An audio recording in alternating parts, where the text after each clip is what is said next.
Previously on JSpeaks.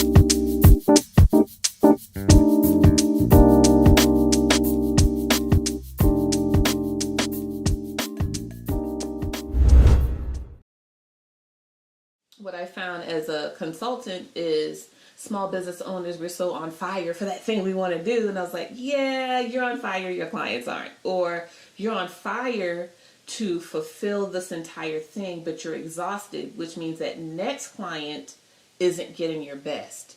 So how can I help you build a branded system? How can I help you strategize and get operations in there to make sure that every single time you do your thing, every single time there's a transaction, every single person gets that exact same experience or better. And so that's one of those challenges of growing a small business, right? It's like, when do you leave fulfillment? When do you let some things go? When do you start building systems? And that's where having a really solid brand concept comes in, because all of that is the brand journey. It's not just the colors and the logo and the graphics. It's the memory that people have after you're done. It's what they remember, 5 years from now. It's the story that they're going to tell about their experience that they had with you and why somebody should or should not use your service. Check out today the secrets to building a loyal customer base. Sybil Stewart talks brand strategy and repositioning.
Focus has been from the beginning and continues to be, how do communities support children who have an incarcerated or returning parent? So thinking about children whose parents were arrested, maybe went to jail as a result of that, possibly onto prison, and then are being released. And that can mean coming back to live with the child, living somewhere else temporarily, and then going to live with the child. So thinking about how communities can offer support to kids around that. This was not an intended career path. I wasn't like a fourth grader who woke up and said, I want to be an astronaut, or I want to be a teacher, or I want to be. This actually just came about through some amazing opportunities through my career, where I was able to work with crime victims and really learn that there's another part of the conversation that we oftentimes don't think about, that kids feel the impacts and suffer the consequences of actions that are not their own, that the adults commit, but that sometimes they get overlooked in the conversation. And so I have been able to just build on past experiences in this role with our children's place.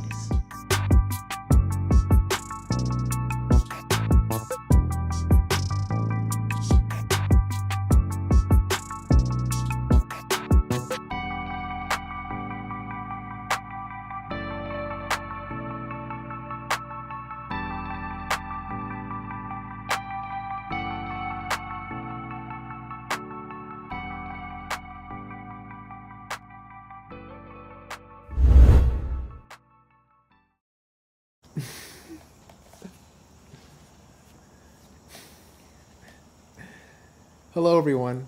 For those of you who are new to my channel, welcome. And for those of you who subscribe to JSpeaks, thank you so much and welcome back. As you know, it is my mission, it is my passion to bring to you all conversation topics that are positive, motivational, educational, and informational.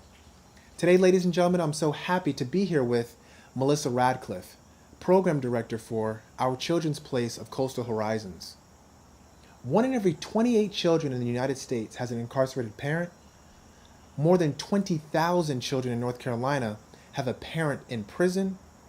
And according to the Cassie Foundation, an estimated 160,000 children in North Carolina have experienced parental incarceration and the resulting consequences.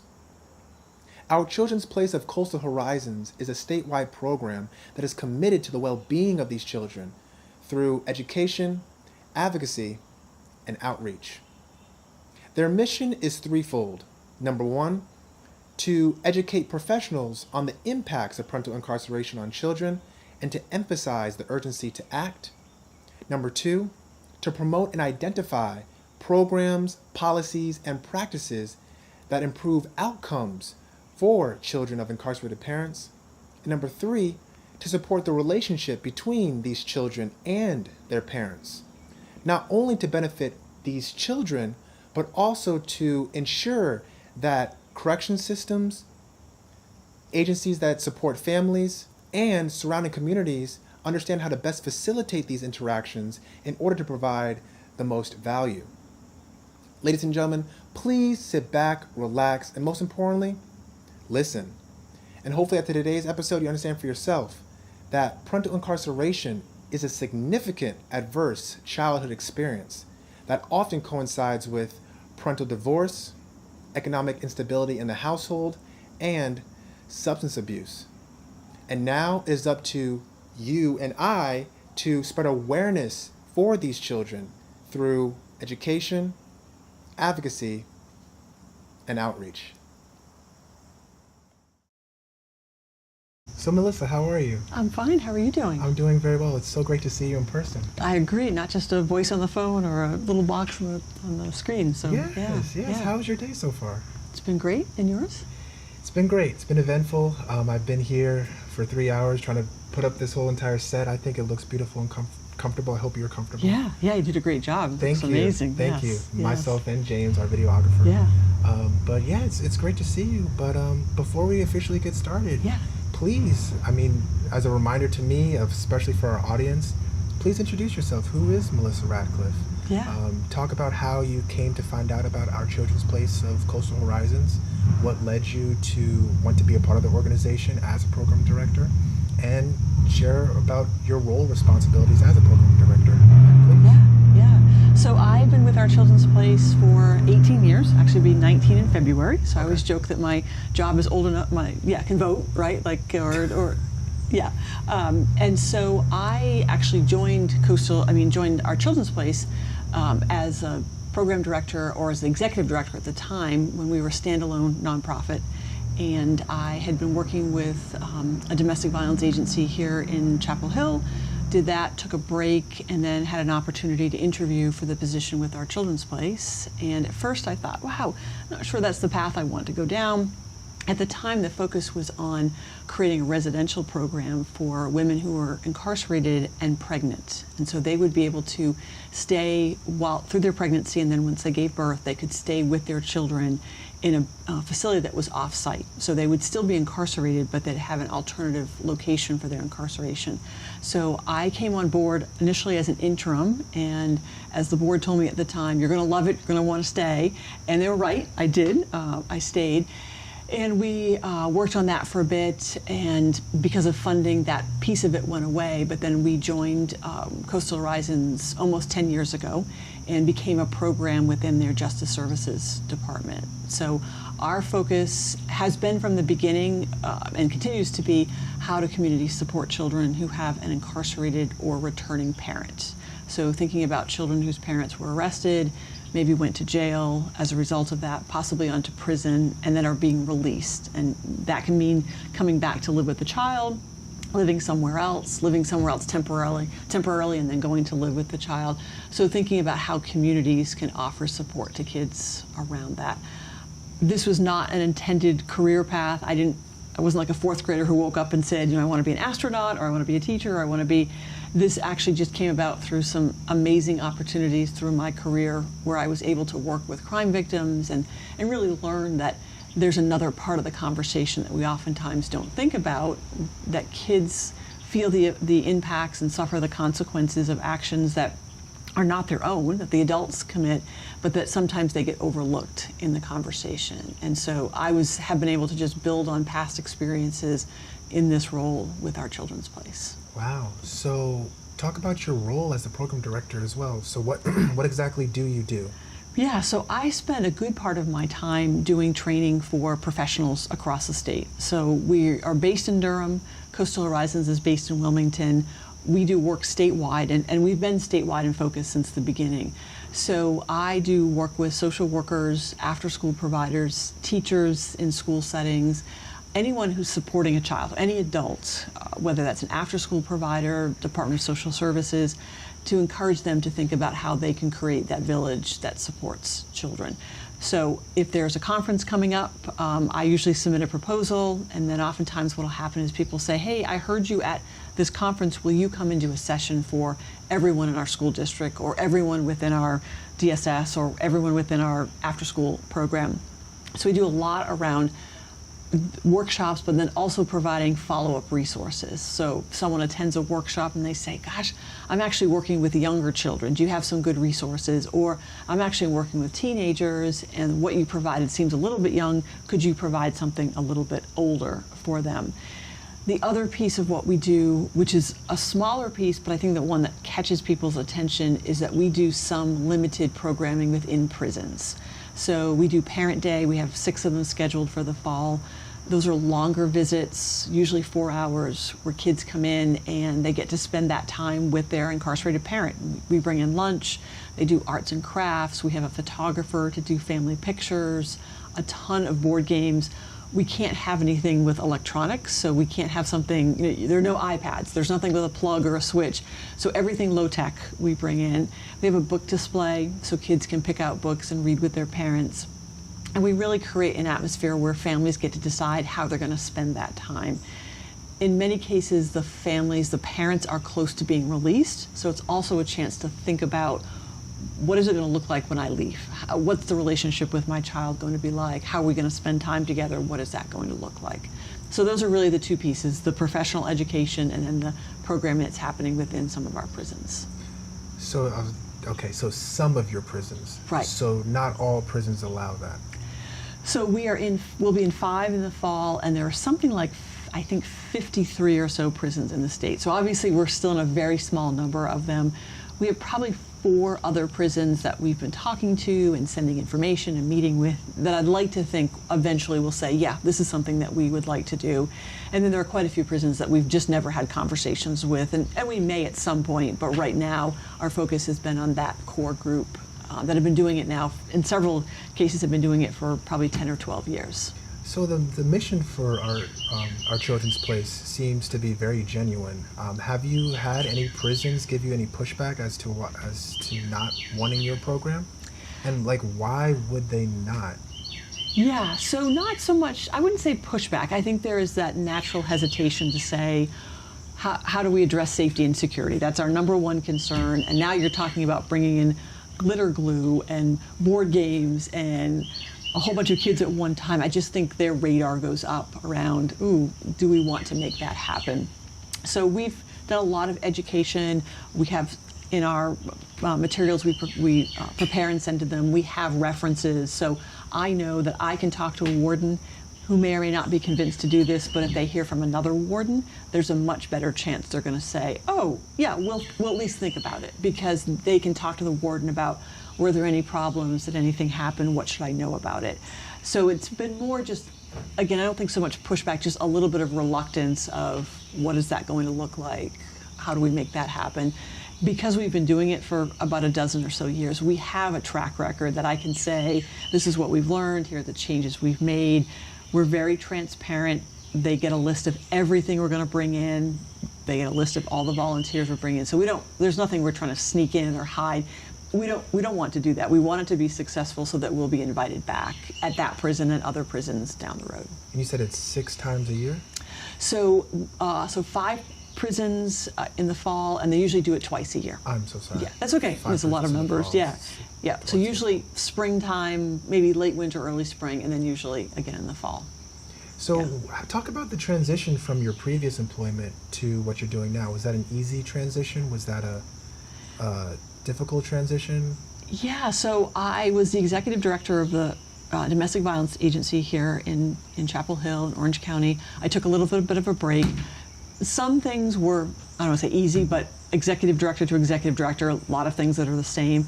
For me, the biggest part, and it's the reason I first declined the job, is I said, I don't know anything about people in prison, and parents in prison. I don't know anything about it, especially moms. I don't know anything.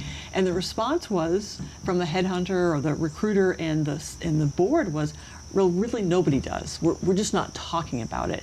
So for me, the fact that I had worked as a court advocate in several different settings in a couple of different states meant that I had that I could at least say I have a working knowledge of the legal system. And I'm not a lawyer, but I've been in court. I kind of know the ins and outs from an advocacy perspective. That definitely was easy. But I remember interviewing and saying, when they asked about working for a statewide agency, that I clearly was very naive. I said, well, it just sounds like you just upscale everything, right? It can't be that much. It didn't take me long to realize that it is much different to go from a county-specific agency to a statewide agency. And that continues, I think, to be a learning curve, just to recognize that what may be happening locally may not be possible happening on a statewide basis. And speaking of the learning curve, did you have a team that kind of helped you and massaged you through this process, or was it more so all the onus of learning this new space and delivering your objectives or your requirements as program director? Was that on you, or did you have a team to help you? Really, we had a team. We had a board of directors at the time that were very engaged, had been involved from the very beginning, and so they just kept feeding me information. This is what we've learned. Here are the materials. Here are the people you should talk to. Repeat it over and over again. Here are the materials. Here are the people you should talk to. This is what we've learned. I was also very fortunate. They had hired a part-time program assistant, and so we joke even to this day that she was that much further ahead, just a few months, but she had learned a lot of things that she was able to pass on to me. In that respect. So I do feel like early on there was a really good team. If they weren't paid staff, they were committed to this. They had a very high level of passion for it and wanted to see it happen. So they said, whatever we need to do. I mean, they went to Raleigh and testified before the General Assembly. I mean, they really did a lot of the things that a staff might do, but because we were so young at the early stages, didn't have that staff, they jumped right in to do that. Nice. Well, thank you so much for explaining. Yeah. So now I just want to, hone in on the topic at hand, parental Okay. incarceration.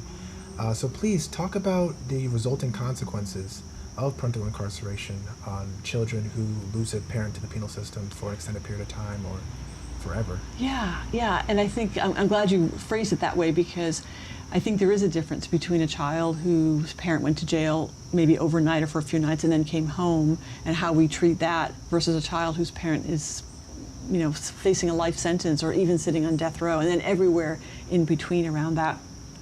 So I think that's important to keep in mind, and also to recognize that we can say there are certain impacts, but it really depends on the child and what was going on beforehand.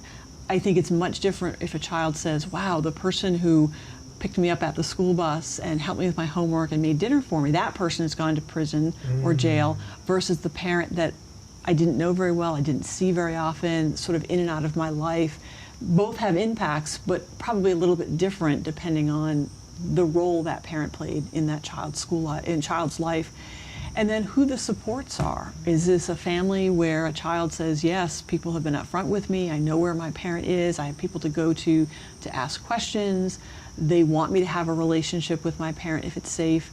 Again, versus a child whose parent or family has said, we don't talk about it, we're not even going to tell you the whole situation, we don't want you to have a relationship. Again, if we look at impacts, it's going to vary depending on that level of support and type of support that children get, even within their family and within the broader community as well. But kids can feel the impacts in terms of a little bit what's going on in school, in terms of, can they talk with someone at school, does the teacher know, if that parent was very involved in their child's school life and now they're no longer a resource. the emotional impact of losing a parent in a way that can be very different than if a parent dies or if a parent's been deployed. Oftentimes, if a parent's deployed, we tell the child, your parent is overseas, they'll be back in 3 months. Oftentimes with children who have an incarcerated parent, we don't necessarily say anything. We sort of brush under the carpet and say they're gone, or they'll be back sometime, or you shouldn't worry about it.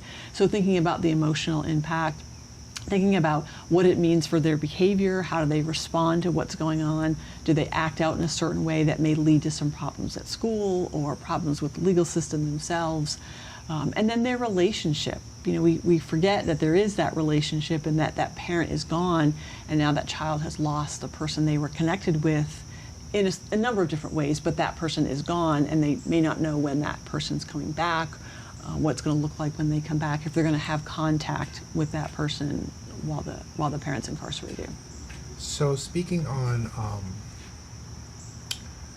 incarceration levels in certain communities, Yeah.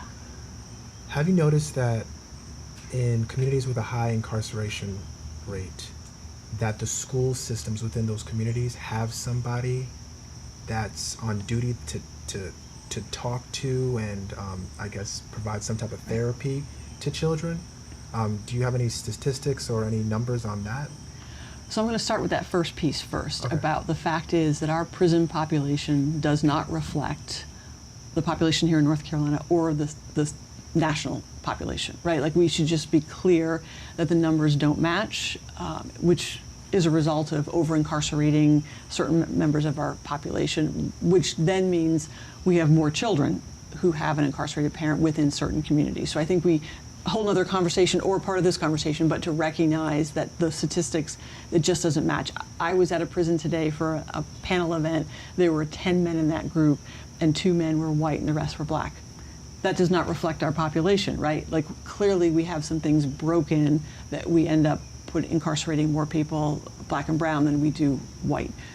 The second part of that, in terms of kids, is that what I hear a lot from schools is that there isn't necessarily a person, or if there is, it's the social worker who is responsible for a whole group of children, and in fact may be scheduled to be at several different schools. So when we talk to a school group, I always encourage them to think about, again, that village approach. Who are the others in the school who could be part of that support?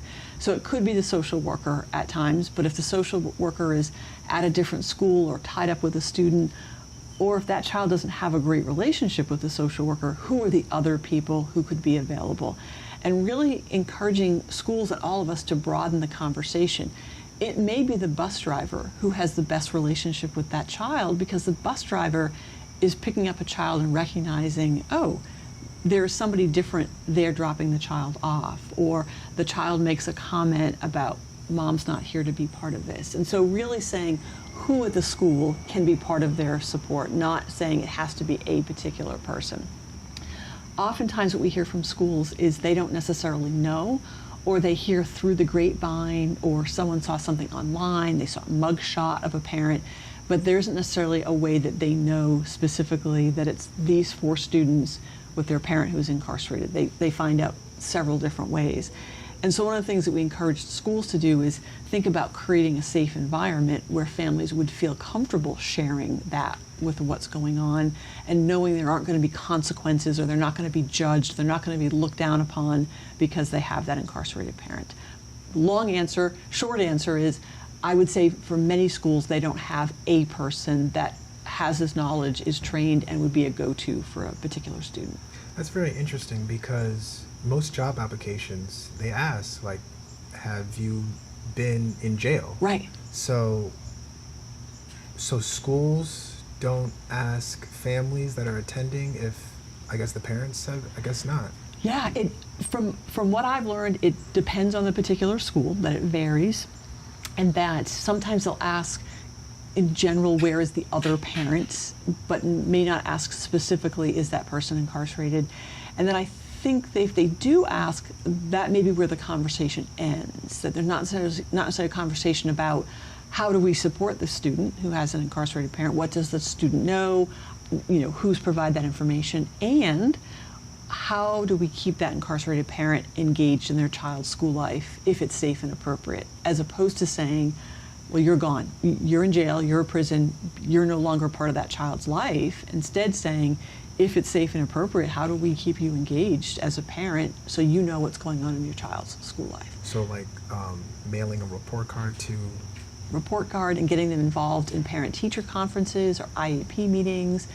If schools send off a newsletter once a month and they email it or hard copy it to families, figure out a way to get that to the incarcerated parents so that they can stay engaged in their child's school life. Otherwise, most folks incarcerated don't have access to the internet, so they can't find out that information. They're going to rely on families, or in those cases schools, to provide that type of information. Wow. So with working with parents and working with children, this is probably not a straightforward answer, but have you noticed if children are more receptive to help in a group setting or versus individual? Does that make sense? It does. And we haven't done a lot of that, so I'm going to answer that based on what others have shared. Again, a lot of times it depends on the particular child and what they know and who else knows what's going on. I remember having an elementary school teacher who said to me, we talked about doing a support group at the school for children and then realized that kids weren't going to come to that because everybody knew that at 2 o'clock in Mrs. White's office, that's where those kids went. And they said the stigma was too much. So I remember one particular teacher or social worker saying she would just invite kids to her office to have lunch together, just as a group, and not make a huge announcement about it. So I think that's part of our job as a community, is to check in with families and say, do you think your child or the children you're caring for, do you think it would be helpful for them to have someone to talk with one-on-one? Would it be helpful to have them be part of a group setting? Maybe even a little bit of both. Maybe it's a one-on-one, but also a group. I also think about older kids, so pre-teen and teen kids. My guess is being together in a group might be a better arrangement because then they can talk about lots of other things happening, not just about having an incarcerated parent. But I think our job as a community is to say, what makes the most sense in this particular setting for this particular child, so they feel like the support that they need, again, individual or as part of a group. So I know that you said that there are a lot of factors that play a role in a child emotionally getting over that hump that my parent is incarcerated. Right. But I do want to ask, have you noticed a difference in how a child is receptive to that information based off of race? So have you noticed, like, what I'm trying to get across is, the topic of resiliency. Right. Why are some kids, I mean, you kind of answered that. I just want to know if it plays a role into the race of the child. But why are some kids more resilient with the emotional fact that I might not ever see my parent again, physically, emotionally? I don't know. Does that? Yeah. So I think I understand. Let me answer and see if that's what you're thinking. So I think, unfortunately, in a lot of Black and Brown communities, there are a lot of incarcerated parents or people, and so it may seem like it's just not a big deal, right? Because it happens to everybody. I've had someone say to me, well, everybody in my 5th grade class had an incarcerated parent, so it wasn't a big deal. And my argument would be, it could happen to everyone, and it can still be a big deal to you personally. I think about Western North Carolina. Got slammed almost a year ago with the hurricane. And so lots and lots of people said, it impacted me as a group. Neighborhoods, towns, whole regions were devastated, and yet it still impacted me personally. And I think we sometimes forget that even if it's happening to a whole group of folks, it can still have an impact on me personally that might be the same or much different than my neighbor, even though we experienced the same thing. Because it's new to that person. It's new to that person, and I wasn't prepared for it, and I don't know what to do. And my relationship with my dad is different than my neighbor's relationship with his dad, even though both dads are incarcerated, right? That's just that's the difference between people. And so I get worried when we say that because it impacted a whole group, it can't possibly also impact people individually. And I think that may factor in. I'm not qualified to talk about race and resiliency, but I think when we look at where it's impacting large parts of the population, I think it may look and feel different than if you, like, I remember some woman saying to me, those are great books you have, but where are the books for the white kids whose parents went to prison? I wasn't even sure how to respond to that. But this feeling that there's just an expectation around resiliency because of it's happened so much in one community versus it doesn't happen in another community, and so it might have more of an impact. Makes sense. No, Does that make sense? Yeah, okay. that makes sense. It makes sense. Oh, were you going to say something? No. Have you noticed when a parent is reincarcerated, have you noticed that some children, I guess, get kind of numb to that, or do they kind of get worse? What's your findings on that? Yeah, so and it's actually an example I'll use when we talk about when parents come home, that's the end of the incarceration. It doesn't necessarily mean the end of the impacts. So for some kids, they'll tell you, my mom came home 2 weeks ago, she was in jail. I'll say that's a statement of fact for some kids. My mom came home from jail 2 weeks ago, but I'm a child who's watched my parent cycle in and out. And so I'm waiting. Is it going to happen again? How long will she be home this time? How long will she be gone next time? Who's going to take care of me? So I do think that the more times you see kids or parents cycle in and out, sort of that cumulative effect for kids about, does it mean they don't love me? Like, why do you keep going back to that behavior? Why do you keep doing things that put you back? What does it say about me? Wondering about the trust. You say you're home, you say this is the end, you say you're staying out, and yet you're going back. Questioning the system, even though they may not say it, sort of like, why do people keep picking on my parent, right? My parent was just trying to do the right thing. Why do they keep putting them back in jail or prison? And I would say for some kids, possibly even just giving up and saying, like, why bother? You keep leaving me and coming back, and we have to start all over again. It just takes a lot of energy. Why should I even think about doing that going forward? So I think when we talk about reentry and recidivism, those aren't just numbers. Those are impacts on people for whom this is happening, but also the trickle down for their kids if in fact people are going back to jail and prison. I always say the way to have fewer incarcerated children of incarcerated parents is just to have fewer incarcerated parents, right? It has nothing to do with the kids. It has to do with we have fewer people in jail or prison than you have less children who have a parent in jail or prison. So thinking about it from that perspective. And I would also assume that probably the child loses trust in law enforcement as well. Right. They probably grow to hate them.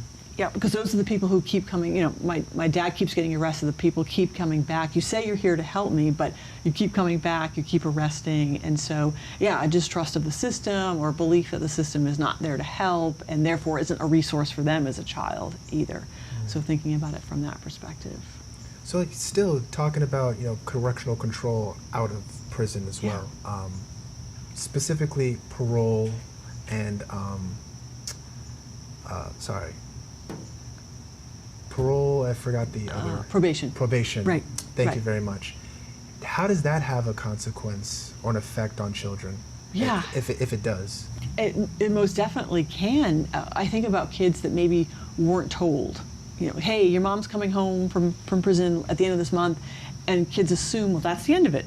My mom's going to be home. We're done. And encouraging families to think about, has anyone explained that she's going to have a probation officer and there are certain things that she can and can't do?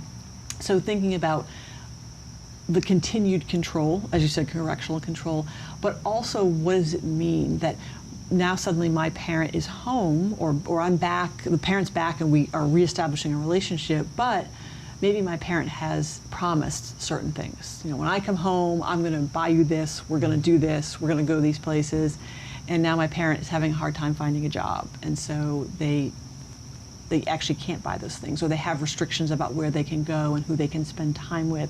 And so those aren't, it comes down to that's what the parent has to do. It trickles down to the kids, but it can also be looked at as the control continues, that my parent might be home and wearing civilian clothing, but they're still having to respond to certain things and some of those rules and conditions might seem a little squishy, or as a child, I don't really understand them, and it just seems like it's never ending, right? That the control is continuing and that other people are still inserted in our lives and we don't have any control over that piece of it.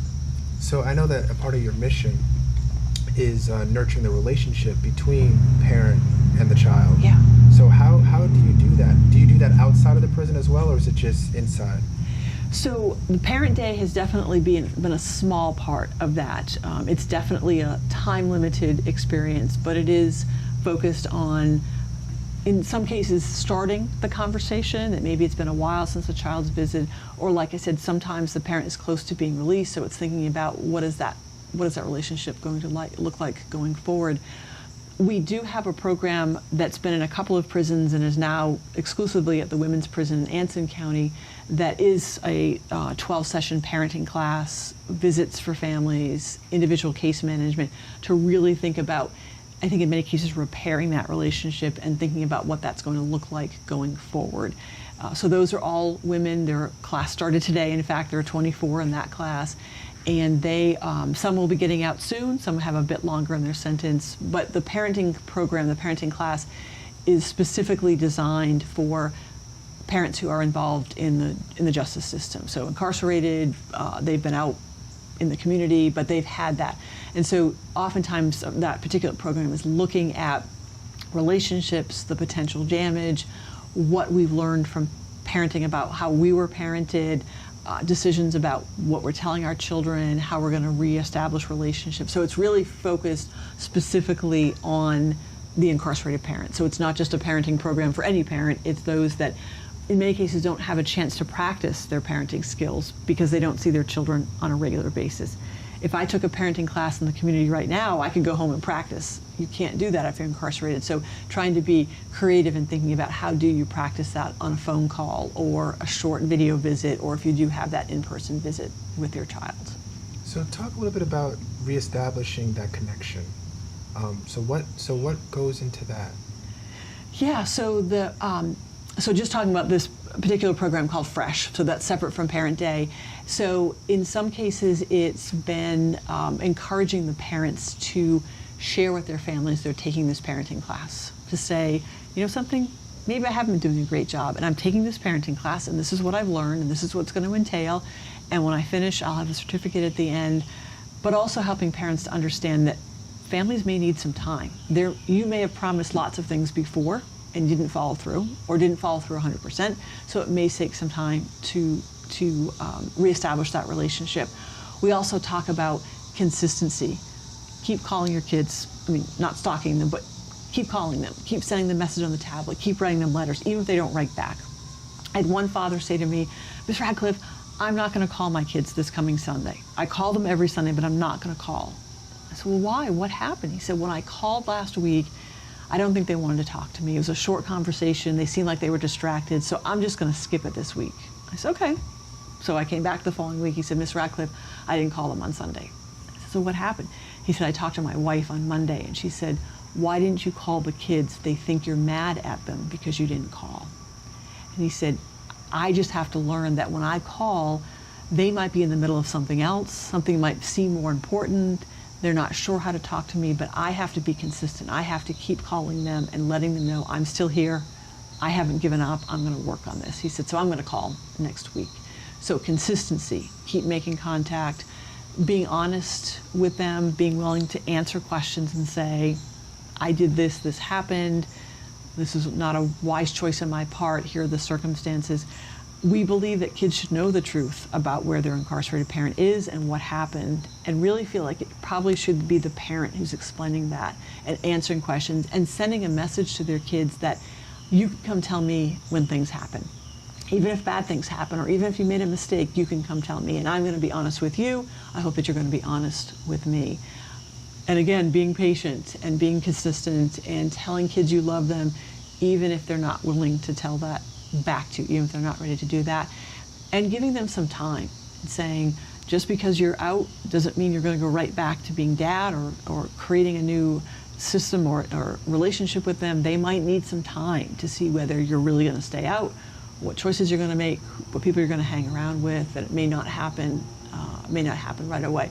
I've heard from a number of parents, in particular fathers, who said, I just had to back up a bit and say, I'm here, and when you're ready, I'm still going to be here for you, but I'm not going to push to kind of get that relationship back on track. So do you trust, as you and your organization, do you trust these incarcerated parents to be forthcoming with that information to their children, to their families? Or do you help to kind of nurture that interaction, like maybe have a space similar to this, and the incarcerated parent, their family, and you're sitting there as if like a stand-in therapist? Or is it more so you handle your business and you get back with me, or let's do this together? Like what avenue is that? Yeah, it's been more sort of option C. So we don't necessarily sit down, three-way, but we have some really good resources that we'll say to parents, here's some things to get you started. Here are some printed materials that have been put together by folks with lived experience to talk about telling a child the truth. So I'm going to give this to you. You can decide what you think makes the most sense for you and your family. If you need some help, if you want to role play it, that's great. If you feel like that's going to be okay. At Parent Day, I think because it's 4 hours and because the kids are there without any caregivers, so these are all male facilities that we've been at, so there's no moms, no grandmoms, kids are there. And so there are some honest conversations because there's nobody, it's the child and their parent. So the child can ask straight out, what did you do, why you're here, much longer you're going to be here. There's no caregiver to kind of jump in and say, well, we'll talk about that later, or I can answer that for you. I mean, that's what they have to do. I remember one dad in particular who sat, this is pre-pandemic, sat in the corner, a round table with his 2 daughters, and it was clear they were just very intense in their conversation. They stopped for lunch and that was it. And so afterwards, I said, I hope everything's okay. I mean, you didn't have to be involved in any activities, but I just want to check in. He said, nope, we were fine. He said, my daughters are teenagers. I get out in about 6 weeks. And so that was our conversation about what is our relationship going to look like when I leave here? When I'm back at your house, how are we going to act? What questions do you have for me? What have you been thinking about? What can I tell you as a way to prepare for that? I don't necessarily think that's happening all the time, but it did help me to understand that that is a place where those types of conversations can happen going forward, that they might not be able to do that in a 15-minute phone call or 2 hours in a very crowded visiting space where they have lots of other families. This was a time where they had an entire table to themselves in the corner and they could just talk for 4 hours about what life was going to look like in just a short period of time if he was getting out in basically a month and a half. Wow. So in a standard, so this is outside of our children's place. So like in a standard visit, if a family member wanted to visit a parent in prison, how does that work? How does that look? So, and I'll give you an overview because I don't work for the prison, so I can't answer all the ins and outs. But families, parents have to have their loved ones be on their approved visitation list. So they have to send them paperwork. Caregiver fills it out, sends in a birth certificate or a copy, and then they have to be approved by the prison. And there are certain restrictions about who can come in to visit, who can be on your visitation list, how many people can be on that list. But it really does put the burden on the person in prison to take care of the paperwork. And sometimes that can be a little bit of a struggle depending on the relationship they have with whoever's caring for their child. Sometimes that person says, nope, I don't want the child to visit, or I don't have time, I can't get that to work based on the prison schedule, or I'm having a hard time getting the birth certificate. So there are some potential barriers even before a visit, just making sure that's happened. And then transportation. I mean, we're a pretty wide state, and so if you have a loved one who's in a prison in the eastern part of the state and you're in the western part of the state, transportation can sometimes be an issue around, is there enough gas in my car? Are my tires okay? Do I have to take time off from work? Do I have to stop and get a snack for the kids? So another potential barrier is just the logistics, the transportation piece.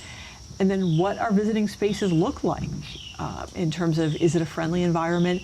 This FRESH program that I mentioned that has us doing the parenting class, we also helped 13 prisons across the state redesign their visiting spaces to make them more child-friendly.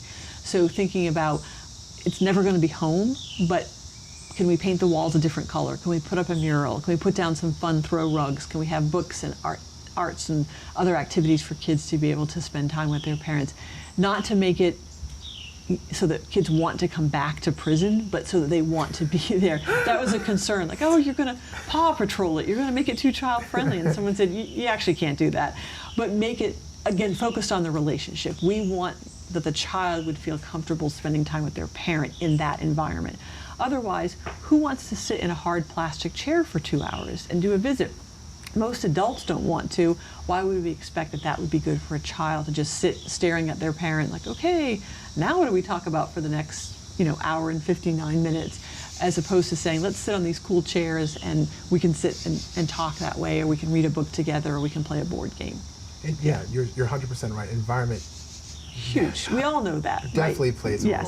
Yes. But interesting because, Hollywood tends to promote two types of scenes or environment. Right. The glass window, right, phone, and then also like steel or metal tables in a room full of other visitors. Right. So you're saying that it's more than that. There's more available for that.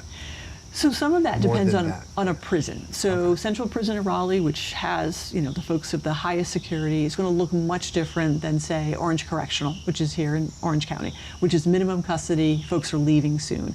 So some of the more high security ones are going to be more the Hollywood with the metal and the tables or no tables.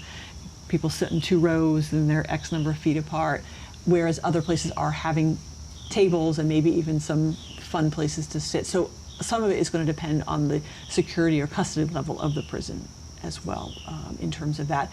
And there are maybe not as many prisons, but probably jails do that non-contact visit, so behind glass or behind plexiglass, where you're picking up the phone and you're talking, and kids can say, we say you can put your hand up against the glass, but you're actually not going to touch your parent, you're just going to be through the glass or through the plexiglass. So yes, some of that Hollywood piece is somewhat true depending on the particular setting and whether it's a jail or a prison.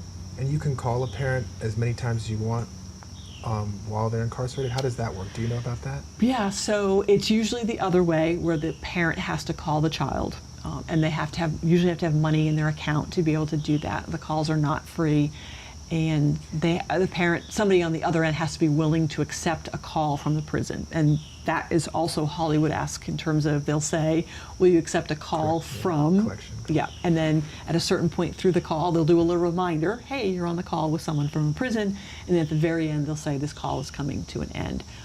So if you're talking about a 15-minute phone call under those circumstances, and you have multiple children, even if you have 2 children, 7.5 minutes each to do that phone call, that can be tough for a child who may take a minute or 2 to warm up, then a minute or 2 to cool down at the end, and trying to do that with other kids. That's not a lot of time to have to be able to do that type of a relationship, if that's what you're restricted to, or just the phone calls.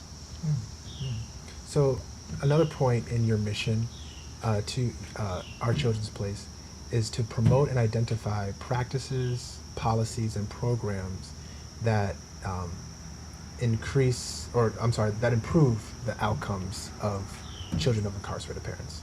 So I don't know if you talked about this in the beginning, but I just want to make sure that I talk about this. Could care to share any of the policies, programs, and practices that you guys are? Well, I know that you shared some, but if there's any others. Yeah, for us, this is that whole thing about broadening the conversation. So instead of saying it has to be just one person, it's to think about all the systems that kids are part of, most of which they didn't choose to be part of. So, what's happening, let's say at social services? Are they allowing kids to come visit? Are they making those types of things happen? Are they including the incarcerated parent in decisions made about their children? Like, what are their policies and their practices around that? What's happening in schools, which we've talked about a bit already, in terms of who's there, who knows, how do they support? What's happening in after-school programs? So when we think about kids having access to those types of programs, who's there to help them figure that out? Can they sign up for a mentor? If you have a family where they've lost half their income because you now have an incarcerated parent, are there some funding opportunities for kids to be able to access that? And then thinking about the prison system, even in terms of what we talked about, access to phone calls, more child-friendly visiting environment, how staff is trained. So looking at not just a particular policy, but all of them, and saying, could they be modified to make sure that we're including children of incarcerated parents and their parents in these conversations? So parent-teacher conferences. Are we thinking about how to do that with an incarcerated parent? I would say most people are not. It can be done. We have someone who did 2 parent-teacher conferences last school year with an incarcerated father, and kind of what it took to make that happen.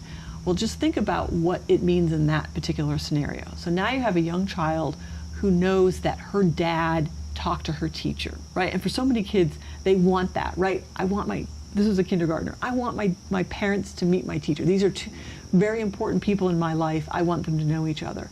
You now have a mother who knows that she's not necessarily parenting alone because she has the incarcerated parent. And you have a teacher who said, wow, it was super helpful to learn from the dad, his perspective on his child and how she learns and how I can support her going to the next level. And I think it sends a message to prisons that this isn't just an inmate or an offender or a prisoner or even just not a man. This was a father who chose to be engaged and involved in his child's school life and what that means in terms of him going forward and how he's looked at or respected or treated in his role as parent. So again, if we think about a particular policy, but how we put that in practice, I think helps us to broaden that conversation and say we could all play a role in supporting that particular child, not just one person in one particular setting. Thank you for that. I don't know if you can answer this, but Okay. came to mind. Are parents who are incarcerated, are they awarded or awarded might not be the best term, but I'm going to use it. Okay. Are they awarded if they show that they are seriously involved or seriously trying to be involved in their children's lives? Like a parent who might be in jail for or incarcerated for 5 years, and they make every single parent-teacher conference. They make sure that they stay in touch with their child. Like, is that type of attitude towards family outside of the bars, is that awarded? Like, oh wow, you're trying to be involved with your child. You're trying to be a father figure or a mother figure in your child's life. We might shave off a couple of years. I don't know if that's a thing. So as far as I know, it's not going to have an impact Okay. on their sentence. On their sentence. Where it may have, hopefully, a positive impact is if social services is involved. Okay. And they say, as part of your plan, if you're going to reconnect with your child, once you get out, you need to take a parenting class or earn a GED or anger management, that those are the types of things that they're going to be able to check the box and say, I did these things. And so when it comes back to court, they can say to the judge, I was told I had to do these things, or even if I wasn't told, I did. I took a parenting class, or I enrolled in this particular program, or I took this particular training so that I have more skills to be able to have a good paying job, legal job when I leave here to be able to support my child. Part of that is not all children who have an incarcerated parent are involved with the Department of Social Services. It's actually a very small percentage who are involved as a result of parental incarceration. So it might just be that it's another parent or grandparents or someone else caring for the child, and there's no DSS involvement, in which case taking a parenting class is because that's what you need to do, not because it's part of your DSS plan is that you have to take that parenting class. And DSS stands for? Department or Division of Social Services. So it's the child welfare folks. It's the folks that oftentimes people are nervous about getting involved because they think their children are going to be taken from them. Okay. Yeah. So also talk about spatial concentration, or what you know about spatial concentration concerning parental incarceration. So of course not every single child in a community has a parent in jail or in prison, but they might have a friend who has a parent that's incarcerated, multiple friends. Have you seen how those interactions, those relationships affect the child and how they grow up and how they see the world? It's very easy to be influenced. Right. So you mean the child who doesn't have the incarcerated parent? Yes. Yeah. Yes. I haven't seen, that's a good question. I don't think I've seen much research on that. I do know we bring it up as if people say, well, I don't know a child with an incarcerated parent, I'm not sure I need to pay attention to what you're saying, is I'll say, but how do we help other kids be good friends? Because it may be that and Sesame Street has some amazing resources with Muppets, obviously, and that's one of them. They have a video where you are introduced to a Muppet whose dad is in jail, but his friends are there. And it's clear that the support, the focus of the video is about him, but it's also the friends just don't know what to do. This is news to them. that are not from, obviously they're Muppets, so they're younger. This is news, they don't know what to do with it, and they want to know how to support him in this particular role. It doesn't go on to say what it means for them, but I do think it's important for us to think about not only kids, but how do we help kids be good friends so that they're not making their own assumptions, or they're not saying, well, I don't want to be friends with you anymore, but also feeling like, well, I don't know what to do in this. I don't know what to say. I don't know how to talk about this. But I also think the adults factor in, right? We know that some kids are told, you can't go play with little Johnny anymore because, well, little Johnny's dad is in jail, right? As if it was contagious. And so therefore, it's going to happen to little Johnny. So I also think that part of this conversation is what the adults do with that information. So do we help the kids with incarcerated parents, but also their friends, to help make sense of all of this and make their own decisions about how they're going to treat their friend and how they're going to go forward and what they know about the justice system and jails and prisons. So I think it's a kid conversation, but also the adults that go with that to be able to offer good, appropriate support for both the kids and their friends who are trying to be good friends. So that's the feedback that you've been receiving from children, that people or other kids stray away from them because their parents are incarcerated, really? Yeah, we haven't heard that so much from Parent Day, but we've heard it when we do professional workshops where adults will say, yeah, as a child, I was told that I couldn't play with certain kids, or certain kids couldn't play with me, or they couldn't come to my house because this is what happened with my parent. Again, it's not contagious, right? But there's somehow this expectation that if my child goes to a home or spends time with a child whose dad or mom was incarcerated, that somehow they're going to be incarcerated as well. So thinking about, again, I always say that kids have it right. It's the adults who screw it up, right? So thinking about what the adults can do to offset that part of it. Obviously, with an eye towards safety, right? I'm not suggesting that we let a child go to a home where it might be dangerous for the child. I mean, clearly not that, but assuming it's safe and appropriate, why wouldn't we want a child to spend time with other kids if that's who they want to spend time with, regardless of what happened with the incarcerated parent? Wow. I didn't think that was a thing. Yeah. And it's just, so now you have a child who's lost potentially someone who's very important to them, maybe wondering what's going on, and then finding out, oh, my best friend can't come to the house anymore, or was told they can't spend time with me anymore because of something, not that I did, but something that my parent did. I have absolutely no control over, but clearly I'm feeling the impacts of that. So one of your earlier questions was about impacts, then think about what I lose as a result of my parent going to jail or prison. My parent, that relationship, but other relationships, what this might mean for me as well. And that's probably why parents are not forthcoming with that information when they move into a school district. Right. People say, well, families don't share that information. Well, they may have shared in the past and got such a lousy response, such a judgmental response, that they may be hesitant to tell you again.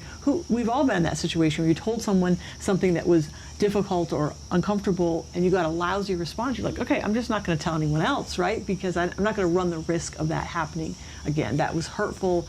It made me feel horrible. I'm just not going to share that with anyone else. Wow.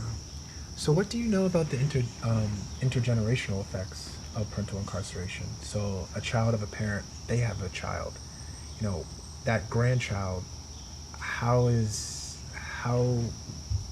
their life paved for them, like mentally, physically? Yeah.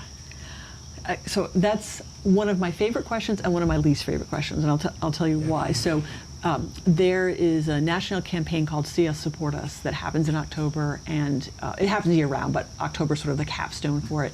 And last October, the focus was all about stigma and misinformation. And as part of that, I had a chance to go to Phoenix in April and present at a national conference. And there were, I can't tell you how many youth. So we're talking probably end of high school into early college, that age range, who repeatedly said they wanted us to stop talking about intergenerational cycles of incarceration because they said, we're here and we're not in prison. So by you saying that, and they're saying to the community as a whole, you are suggesting that we are destined to follow in our parents' footsteps. And we're not. We're here. We're at a conference. We're in front of you. We're not. They said, and this has been a conversation with other advocates, let's talk about intergenerational cycles of just incarceration. So not necessarily parental, just, we've seen that I'm not destined to follow my parents' footsteps, but I may have seen other generations, or that I see someone go to jail or prison more than once. But also intergenerational cycles of poverty, of racism, of poor education systems. Like, those are the types of systems that oftentimes lead to people being incarcerated. But they really were very clear that they wanted us to think about that, and not that somehow they're destined to follow in their parents' footsteps. And I can see that, resources are limited. So if you have a choice between a child in a school setting or after school or anywhere else, and you have X number of resources spent on that child or a child with an incarcerated parent, and we make an assumption that child with an incarcerated parent is going to follow in their parents' footsteps, then we're going to say, well, let's focus our resources on this, as opposed to saying, hey, you're two amazing kids and we're going to help you figure this out. And by the way, you have an incarcerated parent, right? And that's really has been our philosophy, is we're not into patting kids on the head and saying, oh, poor Johnny, your dad's incarcerated. It's more like, you're an amazing kid. How do we as a community help you be more amazing? And your parent is incarcerated, right? As opposed to saying, you're destined to do that.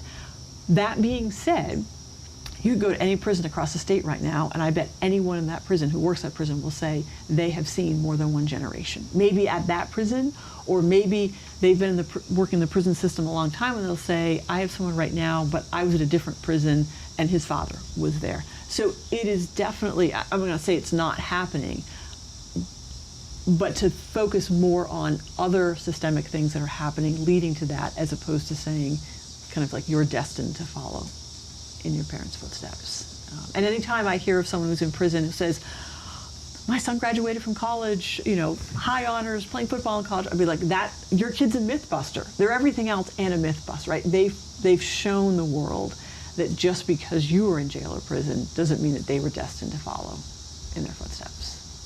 And the solution is to treat all kids the same, regardless of their background. Right. Now, don't give anybody special treatment. Or treat them all differently because they're all different kids, but not to say, well, you're not deserving of this, or somehow we have to feel sorry for you. It's like, no, we're going to provide the same resources depending on your particular needs, and acknowledge the fact that you have an incarcerated parent, but not have that be the start of the conversation, right? Like, oh, you have a parent in prison? It's like, oh, let me tell you all the other things you're doing, and you have a parent who's in prison. So do you follow, like, once these parents are released, do you follow them for an extended period of time after they leave prison?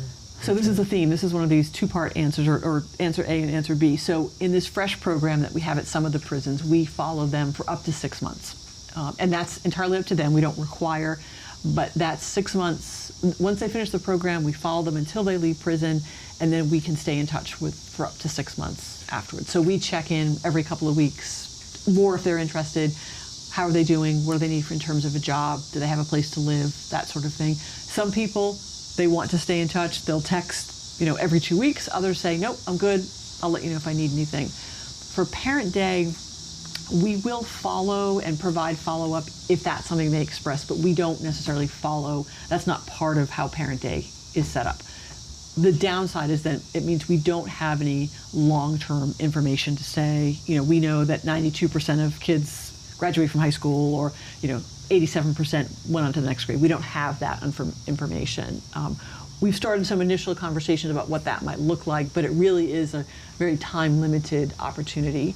That being said, we have seen several families where they've participated more than once. I'm thinking about one dad whose a couple of his kids were too young to participate, but then as they got older, they could participate. And I have some mixed feelings about that. It was great that they could come back, but it is a little bit sad to think that you're watching kids grow up and their parents are incarcerated, right? It wasn't just, you came once, now your parent's been released. This is, your parents have been in prison long enough that I've watched kids be old enough to participate in Parent Day. It just makes me a little bit sad to think about, kind of that long term, how long the parent has been gone in those types of situations. So for the FRESH program, when you're keeping tabs on them, or when you're staying in touch, I should say, are you just more so tracking information? Like, do you have a job? What's your financial status? Or are you helping them find a job? Like, do you have organizations that you can put them into contact? Okay. Yeah, so, and it varies tremendously. Like, some are just, hey, Ms. Radcliffe, just want to check in. How are you doing? I'm doing fine. Others will say, wow, I'm struggling with. And so I'll say, okay, so you're in this part of the state. Here are the folks that are in that part of the state that are doing housing. Here's a phone number. Here's an email. Here's a name. I've already talked to the person. They're expecting your call. Make a connection. Others are, they need some support. I've been out for a few months. I thought things were going okay, but I'm struggling a bit. Do you just have a time, a chance to talk? I'm having some problems connecting with my older daughter. I'm not sure what to do. So it really depends on the particular situation and where they are. I mean, when they first get out, it might be like, here's my laundry list of things I need. As it gets closer to the end of that 6 months, it might be, I just want to check in to let you know I'm doing okay. I got a promotion. I'm now working days instead of nights, whatever the case might be. And they contact you directly? They do. So I have a group of folks that I stay in touch with, and then we have a care manager who's at the prison, Anson Women's Prison, and so they contact her directly. Wow. And you said the FRESH program is 10 people? So, yeah, so FRESH stands for Family Reentry Support and Help, and so she is in touch with lots of the women that have graduated from the program. I've been in touch with the men who were in some of the other prisons. So at this point, there are probably, 6 or so that I stay in touch with.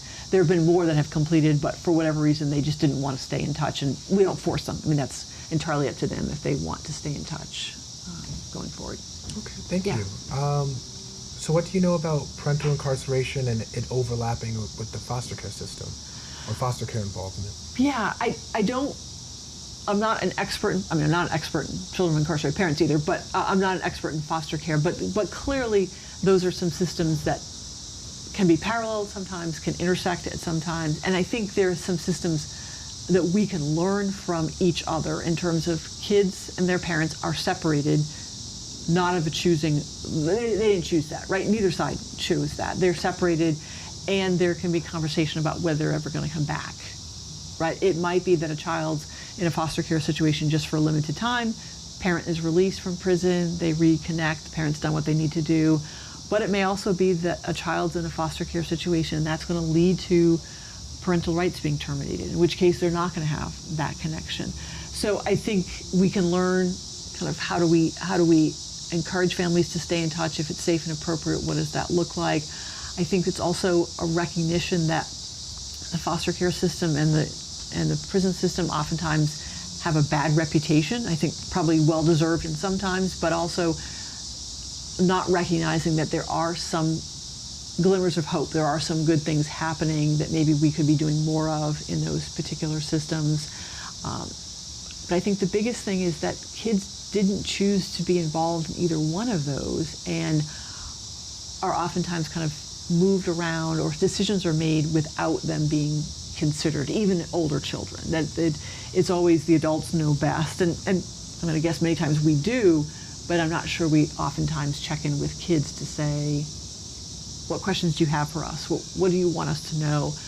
What information could you provide that might be helpful in this particular situation? Beautiful, beautiful. Well, do you have any lasting comments that you would like to leave with the audience, or I know you brought notes. I always have notes, right? It makes me feel better to have notes. No I just want to point out, I mentioned about this national campaign that happens in October. Please, yeah. It's the CS Support Us campaign. It's been going on for a number of years. This year they're focusing on the Bill of Rights, which is actually on our website, and I think a pretty cool document. It's not legal. You can't be held accountable if you don't follow it, but it was designed by youth with lived experience who talk about some of the things that we've talked about, that they have the right to know what's going on. They have a right to a relationship. They have a right not to be judged, labeled, or shamed. And so this year it's going to be looking at the 20th anniversary, how or if that's being implemented across the various states, and what we can do about it. So I think the Bill of Rights is, like I said, a cool document, but there's also a lot of detailed information that goes into it that I think all of us individually and as part of groups could look at that and say, oh, right, There are, I think, 8 rights. Our group can't do 8 of them, but we could pick one of them and say, that's our thing. That's the thing that we focus on to help achieve that, both the right and then all the backup that goes with it. So I just encourage folks to follow that campaign in October and to think about their role in making sure that kids have access to their parents, access to information, access to support in October, but also throughout the other 11 months in the year. And you brought up a good point. What can we do, the viewers listening, myself, my team, what can we do to help Our Children's Place and just help bring awareness to this topic in general? So, the standard is go to social media, go to our website, all of that, but also just ask some questions in your community, being able to say, what is going in our school system? What's happening with our county Department of Social Services? What's our after school programs doing? Like looking at the adults in a child's life and saying, not being nosy or being disrespectful, but just saying, hey, I listened to this podcast. Let's talk about this in our community. What's happening? How do we build on that? What's not happening that we could start something new to make sure that we're supporting kids in this particular situation? Well, Melissa, thank you so much for your time. Thank you. It was a pleasure meeting you in person and having this conversation. The work that you're doing with Our Children's Place is necessary and it's great. And I know that you said that the Parent Day at least is at 5 prisons right now. Yes. I hope it continues to expand because it's a great concept. I would find it weird that, I understand the security aspect, right, but the concept and the purpose behind it right, is powerful. And like you said, it helps that transition process right, run a lot more smoothly. Yeah. Please, you said that you're on your 19th year. Yes, it'll be 19 in February. Any plans of stopping, or you're still going? I consider myself so fortunate. I love my job. Awesome. There some days I don't like parts of it, but I love my job. There's still some work that we need to do, and so I figure the day I don't like my job is the day I'll stop. But right now, as long as it'll keep me, I will stay. Well, yes. Well, yeah. In those 19 years, without you listing all of your accolades, I can just tell by your enthusiasm and everything that you have to say today that you're passionate about what you do. Yeah. So I hope that you continue to keep going and keep that fire within you and impact as many families and children as possible. Thank you. I appreciate it. Thank you for your work. Absolutely. Thank you. Thank you.